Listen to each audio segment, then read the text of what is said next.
Welcome to the Doomsday Report. Now, I'm being joined this week by Neshiima.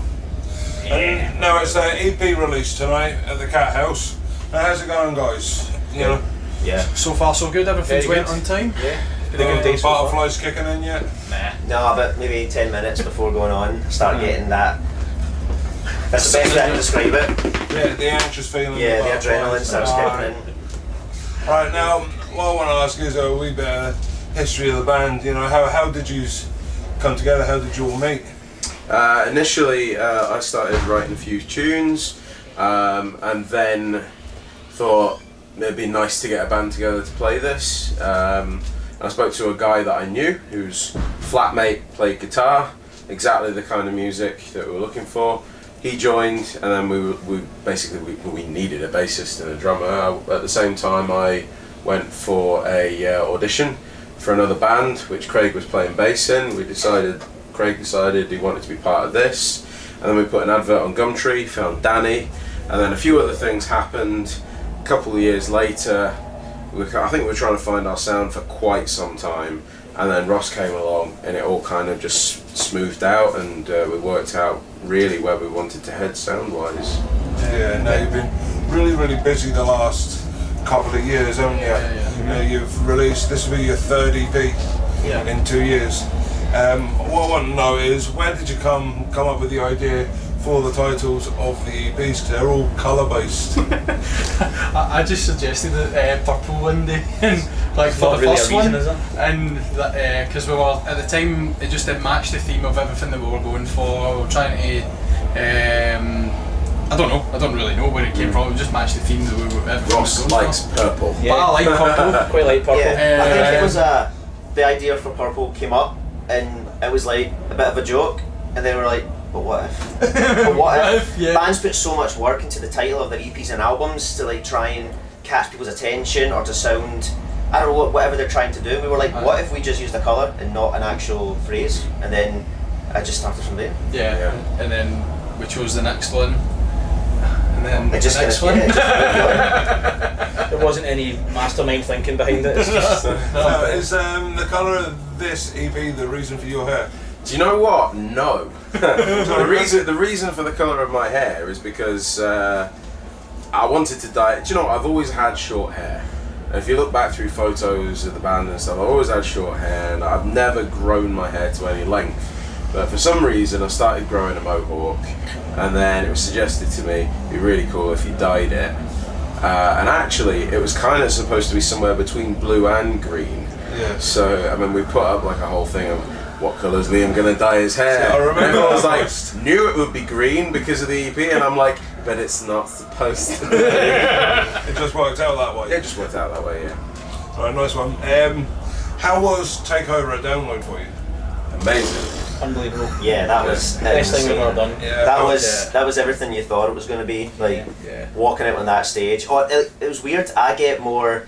Not nervous, but I get more in my own headspace and worry about gigs on sort of like smaller gigs we've done out playing on that stage, it was so easy to just kind of be in the moment. I wasn't worrying about the crowd. It was really weird. It was like the biggest gig, but at the same time I wasn't nervous and worried. I was just like so focused. Need to do good. We're going to do good here. I think it's in the actually zone been, sort of thing. Yeah, totally just in the Download zone. was obviously so professional, being so big, so everything on the day was run really smoothly. Everything on stage, all the backline gear and stuff that we're using was really good. There was people helping hands and all that, so I think we didn't even have a chance to think about the crowd. We were just like on stage and get everything sorted, and then we went. So it was just smooth. Just like apart from all the mud, really- there was really mud everywhere. professional job then. It was great from that point. Apart from the rain. Mud and rain. That was The rain, a long day in the mud. That was You insane. can't expect that. Expect anything else from a fucking British summer. You have to get the muddy puddles. No, we had a mud pit in one of our songs. Like we managed to get like, the crowd going, and like I swear, like I went into the crowd after it, right, and it was about that deep in mud, and the people were mosh pitting. There was a snap And circle that, pit it was under there. insane. One guy So- covered in mud. You see him in the video, like with his hands up, and he's got it like head to toe. He's obviously fallen over in the pit, and then just Now, how did the whole takeover thing come about? How did you get that slot? So basically what they do is they ask for a live video, which was, for us, was recorded by the man behind this camera right now, actually. So what we did is we asked permission. and basically that video, what they do is they ask for just a live footage of you playing, so it was the best recorded and it sounded really good as well, so that was what we sent off, and that's literally what they'll do is they'll go through loads and loads of videos that people send in, and they'll just narrow it down to 5 or 7 bands. That's alright, because the there third would year have been we've applied. it would have been what, thousands of bands would have applied to that if you used to get picked.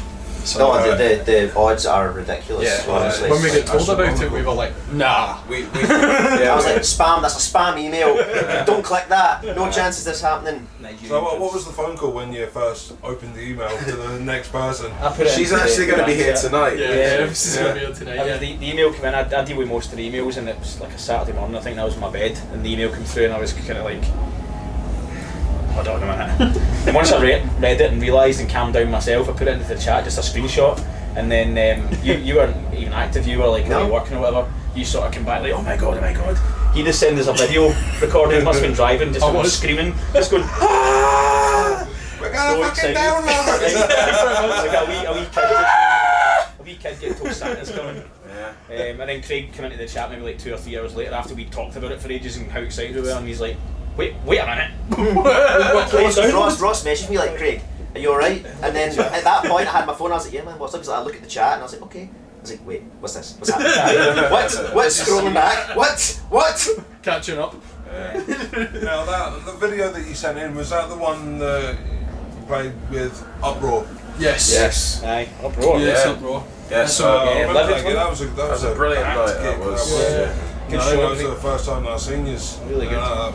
Really impressed me that night as well. We had our own lights guy, our own sound guy, good big stage, lovely man camera in it as well, filming it. So Yeah. it was a good show that we got filmed, and it was a good one. We just picked the best song on it and sent it off, and then you just hope for the best. Now, what are your plans for the end of the year going into next year? We've got a couple more gigs to play on this run of dates. It's not really a tour, it's spread over the course of a few weekends, but we're playing St Andrews, Aberdeen. and Dundee. With uproar. So we left Scotland till last. We've played a few dates down south, so it's nice to kind of be on home turf. So it's kind of like a tour, but just stretched out. Yeah, Basically, absolutely. It's like 10 or 11 dates over October, November. Yeah. It's easy to do on weekends, especially we're all on full-time Yeah, jobs, yeah. and weekends, especially when it comes to venues, you end up. Nobody wants to play like a bar on a Tuesday night and miles away from home. We've done that. We've done that, yeah, and you don't get a crowd, so it's better doing it at the weekends as well. You get a crowd and stuff like that, so it's good. Now, what else have you got in terms of videos? Oh, like songs coming up or? Music videos? We've so- got another single to come off of Green that we're going to be releasing that, I think, probably in the coming weeks just after this gig. Yep. So we've got another single coming off of that, and then I guess we'll just have to sort of. Well, we've got some other promo and PR stuff happening. So we've got another official music video and some more bits and pieces video-wise, but We've got some stuff up our sleeves though. Yeah, we've got a few things to happening. keep things going between like Things an ticking album, over. like so. There's other stuff up our So sleeves there for is the next plans for while. an actual album then. Yeah. That'd be nice, wouldn't it? Eventually, We've literally got a history of writing EPs. Are you gonna go through the whole rainbow first before getting? No, it's been suggested to us by the company that we use for PR and our manager and various other people have said about time for an album now after this is out, and we 100% agree. So writing has already started. Yeah, doing the 3 EPs was good to stretch out content, but it's such a push because for one, and you do all the PR and all the marketing and all the gigs, and then you do it again, and then you do it again.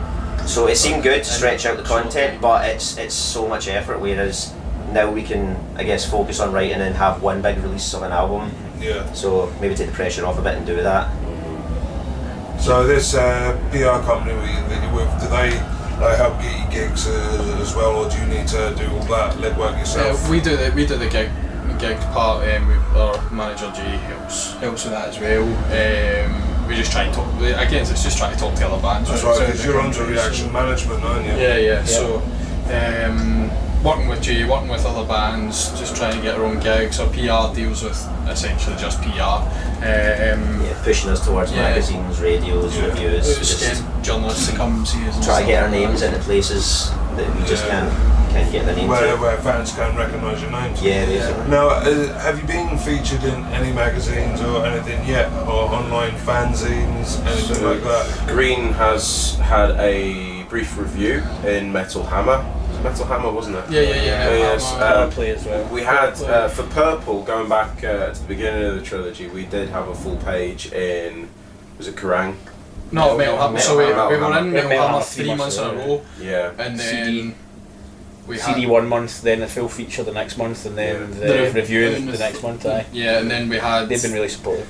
Before Kerrang TV and Scuzz TV went down, we were on both of them with Purple. With the music Kerrang Radio. videos, we're on Kerrang Radio. So we've done not bad with it. How did that feel? Seeing your videos on like Kerrang and Scars and That's our wee boy's dream. Massive. Yeah, I was growing up watching those channels. Look, man, I'm on TV. Actually, I was growing up watching those channels. Like, man, I would love to get on, like, have a video playing that, and then when it happens, you're like, that's what that feels like. The first night that we were on, we got told it was going to be on this show between like 11 and 1. I remember watching it, and we came on right after Foo Fighters. I'm just like, well, that's mental. So you have been supported by the Foos. One of the biggest bands in the world ever, and then up pops us and Rennie Carroll. It was great. in a really empty house down in Lincoln that we'd done like a month before as well. It was a really late last minute video shoot, and it's like, that feels like weeks ago we were doing that, and now it's on national telly. Like, Bloody hell. and it was repeated for a good month or so, that show, like every night and every morning it was on, and it was just mixing up all the songs, and we were on it every time. It's So. insane. Now, how did you get in Metal Hammer? Did they contact you? Incendia PR have been great with us, to be honest. So I'm sure I can speak for the rest of the guys. We can't recommend them highly enough. Obviously, when a PR agent pitches something to magazines and television, they don't know what reaction they're going to get. Yeah. But obviously, they did really well for us with a couple of our singles. So we're very grateful for that. Yeah. Nice one. I mean, you guys have done so much in such a short period of time. It's been unreal. Where is the furthest you've gigged? Would it be down London. No, London. Probably London. London's the We furthest. didn't go any further We keep than that. trying to get further south. We almost went to Portsmouth. Yeah. Almost went to Portsmouth, but That place in Wales was pretty far away, but it's obviously Pontypridd or something near like that. Pontypridd. Tree Forest. Yeah. Them Welsh Welsh towns have got hard names to say. Like Every letter repeated like 3-4 times. See the longest Welsh name? Clanfar, Pacunga, Gogerich, Glendorgoch, Windrogoch, Clanticilio, Gogogoch. Yeah, that place. Alright, say that again 3 times. Aye. Do you want me to say that again? How long have you been waiting to say that on camera? I've been waiting for that moment in my life. I think London, distance-wise, has been the farthest. Because what have we done up north, like Inverness? Inverness is the Yeah. furthest we've gone. Yeah. Be nice to go and play. We've had an invitation to go across to see Jim. Where was it he lives now? one of the islands. Tyree. Yeah. Tyree. Pretty cool. Where's that? I think it's like up, I think you have to go. Is it not up and over? Is it not west coast? Yeah, it's like out of what they called. Space. You'd have to get to sort of Inverness and then Out of get Hebrides, isn't it? ferries over to I can't remember the. Stornoway or whatever. One of the Northern Islands. Yeah, I think Orkney it's. Islands. Yeah, I think it's up I haven't a clue. in a cluster up there somewhere. We've had offers to Miles away. go abroad. Like we got offered a Russian tour a couple of years ago, and it was just crazy expensive to do it. And then Jay sorted out had one of his old bands to go to Japan and Philippines. We kind of like talked about that, but it's just planning and money and time and stuff like that. Yeah. We want to go and play further afield, but it's just getting the offers and stuff, and then being the right amount of money, like because When we talked about doing gigs further, like abroad, we were in the middle of all the like this trilogy of EPs, and it's like there's so much time and money invested. We can't do this and then immediately have gigs abroad. There's no time. You need time to get money about and things. So maybe that's something we'd look at now. Was that tour with the Browning that we got? Oh, that was crazy last minute. It was like 30 dates in Europe, maybe like 45 or 60 days notice, and we were like, that would be amazing, but like We were offered like a few weeks before. we would have got paid for it, but we still would have been way out of pocket. We just didn't have enough money ourselves to pump into. It would have been great to go. That would have been It's like man's holiday playing gigs every night, but it's like any family outing, isn't it? You go on holiday as a family, or if you're planning to go somewhere, you can't then afford to then go straight back out and do something. You got to put in the hard graft and save up again. So yeah. Alright, well, anyway, promoters in England, get in contact with Neshiima. Please. or Europe before Brexit. You've got a few weeks. Alright, well, it's been a pleasure chatting with you guys. Likewise. I look forward to seeing you tonight. Definitely. Thanks very much. And Thanks to you guys as well. Yeah. Of course. Thanks for this, man. All the videos and stuff we get. It's always good. It's good for us as well, being able to look back and go, start picking could at have the been better set. there, could have done that better. And then again, download from one of your videos, so props to yourself. The Glasgow music scene is only richer for you guys doing what you do. So Yeah, thank you. 100%. Awesome. cheers, appreciate that. Well, on that note, I've been Esteban, this has been Neshiima, and this has been the Doomsday Report. Keep it metal. Cheers, guys.